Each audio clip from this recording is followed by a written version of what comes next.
Dalhart police say a Dalhart High School student is dead after a gun is discharged on campus. Thanks for joining us tonight. The Dalhart ISD administration says it happened in a vehicle in the parking lot of Dalhart High School this afternoon. Tonight, KAMR Local 4's Kaylee Green has the latest details from the Dalhart police chief. That story topping our news tonight at 10.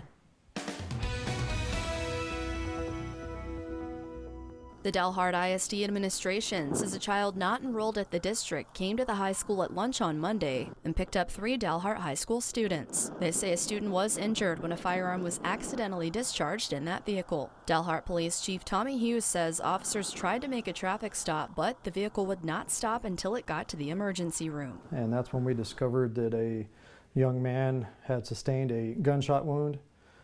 He was taken into the ER where they worked all the medical side of that, and ultimately the young man did not survive the injuries. Police are not releasing the student's name at this time. This is a kind of a heart tug on our community, especially on me when I personally know family involved.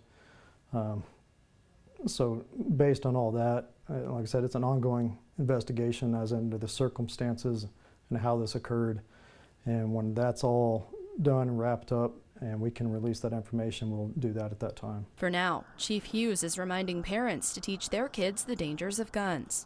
If you're going to have a gun in your house around your kids, make sure that they know what it can do. And this is just a very bad example of that. So I just want to stress, love your kids, hug them, and teach them about gun safety, please.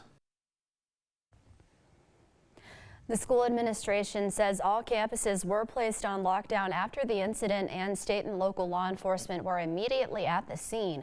Chief Hughes encourages people to seek counseling as needed and says his officers will as well as they process this together as a community. Live in studio, Kaylee Green, KAMR Local 4 News. Jackie. Kaylee, thank you. The school district says it will not make any additional comment on the incident out of respect for the student and family and others involved at this time. The story is developing, however. As we learn more, we'll keep you updated on air and online.